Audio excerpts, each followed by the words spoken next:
എല്ലാവർക്കും നമസ്കാരം. നിങ്ങൾ കേരള PSC പരീക്ഷയ്ക്ക് തയ്യാറെടുക്കുകയാണോ? എങ്കിൽ ഉറപ്പായും അറിഞ്ഞിരിക്കേണ്ട കുറച്ചു കാര്യങ്ങളുണ്ട്. കേരളത്തെക്കുറിച്ചുള്ള ഏറ്റവും പ്രധാനപ്പെട്ട ചില കണക്കുകൾ വളരെ എളുപ്പത്തിൽ നമുക്ക് നോക്കിയാലോ? നമുക്ക് എവിടെ തുടങ്ങാം? ഏറ്റവും അടിസ്ഥാനപരമായ കാര്യത്തിൽ നിന്ന് തന്നെ തുടങ്ങാം, അല്ലേ? കേരള സംസ്ഥാനം നിലവിൽ വന്ന ഒരു തീയതി അത് മറക്കാൻ പാടില്ല. 1956 നവംബർ 1. ശരി, ഈ ഒരു വിശകലനത്തിൽ നമ്മൾ എന്തൊക്കെയാണ് നോക്കാൻ പോകുന്നതെന്ന് ഓടിച്ചു നോക്കാം. ആദ്യം കേരളത്തിന്റെ ഒരു വലിയ ചിത്രം, പിന്നെ നമ്മുടെ 14 ജില്ലകൾ, ഭരണപരമായ കാര്യങ്ങൾ, ജനസംഖ്യ, പിന്നെ പ്രധാനപ്പെട്ട നദികൾ, അവസാനം ഒരു ക്വിക്ക് റിവിഷനും ഉണ്ടാവും. നമുക്ക് ആദ്യത്തെ ഭാഗത്തേക്ക് കടക്കാം. കേരളത്തിന്റെ അടിസ്ഥാനപരമായ ചില കാര്യങ്ങൾ, കുറച്ചു ചരിത്രവും ഭൂമിശാസ്ത്രവുമൊക്കെ. നമ്മുടെ കേരളത്തിന്റെ ചരിത്രം നോക്കിയാൽ 1956 മുമ്പ് ഇതൊരു ഒറ്റ സംസ്ഥാനമായിരുന്നില്ല, അല്ലേ? തിരുവിതാംകൂർ, കൊച്ചി, മലബാർ എന്നിങ്ങനെ 3 പ്രധാന ഭാഗങ്ങളായിരുന്നു. 1956 നവംബർ 1 കേരളം രൂപീകരിക്കുമ്പോൾ വെറും 5 ജില്ലകളേ ഉണ്ടായിരുന്നുള്ളൂ. എന്നാൽ ഇന്ന് നോക്കൂ, 14 ജില്ലകളും 3863 സ്ക്വയർ കിലോമീറ്റർ വിസ്തൃതിയുമുള്ള വലിയൊരു സംസ്ഥാനമായി കേരളം മാറി.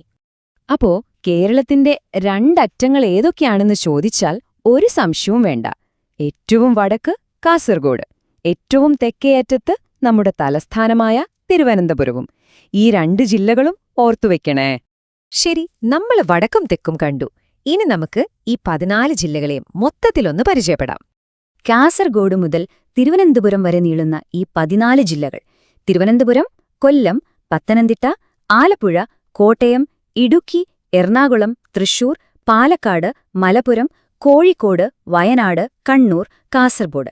ഈ പേരുകളെല്ലാം നല്ലപോലെ അറിഞ്ഞിരിക്കണം. കാരണം പല കണക്കുകളും ഓരോ ജില്ലയും അടിസ്ഥാനമാക്കിയാവും ചോദിക്കുക. 14 ജില്ലകളുണ്ട്. പക്ഷേ ഈ ഭരണം നടക്കുന്നത് എങ്ങനെയാണ്? ഒരുപാട് തട്ടുകളുണ്ട് നമ്മുടെ ഭരണ സംവിധാനത്തിന്. നമുക്കതൊന്ന് നോക്കാം. ഏറ്റവും താഴെത്തട്ടിൽ നിന്ന് തുടങ്ങിയാൽ നമുക്ക് 941 ഗ്രാമപഞ്ചായത്തുകളുണ്ട്. അതിനു മുകളിൽ 152 ബ്ലോക്ക് പഞ്ചായത്തുകൾ, പിന്നെ 78 താലൂക്കുകൾ, പിന്നെ 14 ജില്ലാ പഞ്ചായത്തുകൾ, ഏറ്റവും മുകളിലായി 6 കോർപ്പറേഷനുകളും. കണ്ടില്ലേ, ഇതൊരു വലിയ ശൃംഖലയാണ്. ഇനി നമ്മുടെ ജനപ്രതിനിധികളുടെ എണ്ണം നോക്കിയാലോ? കേരള നിയമസഭയിലേക്ക് നമ്മൾ 140 പേരെയാണ് തിരഞ്ഞെടുക്കുന്നത്. ലോക്സഭയിലേക്ക്, അതായത് ഡൽഹിയിലേക്ക്, കേരളത്തിൽ നിന്ന് 20 MP-മാരുണ്ട്. രാജ്യസഭയിലാണെങ്കിൽ 9 പേരും. ഈ നമ്പറുകൾ വളരെ പ്രധാനപ്പെട്ടതാണ്. ഈ സീറ്റുകളിൽ സംവരണവുമുണ്ട്. നിയമസഭയിലെ 140 സീറ്റിൽ 14 എണ്ണം പട്ടികജാതി, അതായത് SC വിഭാഗങ്ങൾക്കാണ്. 2 എണ്ണം പട്ടികവർഗ അല്ലെങ്കിൽ ST വിഭാഗങ്ങൾക്കും.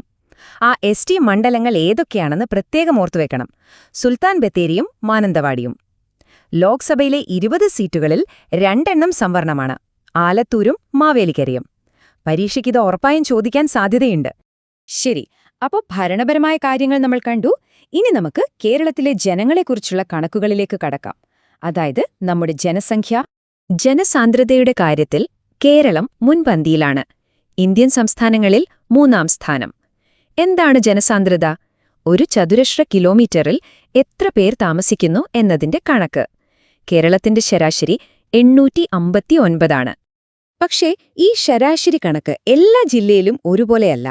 ഏറ്റവും കൂടുതൽ ജനസാന്ദ്രതയുള്ള തിരുവനന്തപുരത്ത് ഇത് 1508 ആണ്. എന്നാൽ ഏറ്റവും കുറവുള്ള ഇടുക്കിയിലോ വെറും 255. എത്ര വലിയ വ്യത്യാസമാണെന്ന് നോക്കൂ, അല്ലേ? ഇനി ജനസംഖ്യയുടെ എണ്ണത്തിന്റെ കാര്യമെടുത്താൽ 1-ാം സ്ഥാനത്ത് മലപ്പുറം ജില്ലയാണ്. ഏറ്റവും കൂടുതൽ ആളുകൾ അവിടെയാണ്. ഏറ്റവും കുറവ് ജനസംഖ്യയുള്ള ജില്ല വയനാടുമാണ്. ജനസംഖ്യയിൽ മാത്രമല്ല, ജനസംഖ്യ വളർച്ചാ നിരക്കിലും മലപ്പുറം തന്നെയാണ് മുന്നിൽ. അതേസമയം ഏറ്റവും കുറഞ്ഞ വളർച്ചാ നിരക്ക് രേഖപ്പെടുത്തിയിരിക്കുന്നത് പത്തനംതിട്ട ജില്ലയിലാണ്. ശ്രദ്ധിക്കണം, ഏറ്റവും കുറവ് ജനസംഖ്യ വയനാട്ടിലും ഏറ്റവും കുറവ് വളർച്ചാ നിരക്ക് പത്തനംതിട്ടയിലുമാണ്. ഇനി നമുക്ക് കേരളത്തിന്റെ ജീവനാഡികളിലേക്ക് വരാം. നമ്മുടെ നദികൾ. കേരളത്തിന്റെ ഭൂപ്രകൃതിയെ രൂപപ്പെടുത്തുന്നതിൽ നദികൾക്ക് വലിയ പങ്കുണ്ട്. കേരളത്തിൽ ആകെ എത്ര നദികളുണ്ട്? ഈ നമ്പർ ഓർത്തുവെച്ചോളൂ: 44. പക്ഷേ ഈ 44 നദികളും ഒരേ ദിശയിലേക്കല്ല ഒഴുകുന്നത്. അതില് 41 എണ്ണവും വെസ്റ്റ് ഫ്ലോയിങ് ആണ്.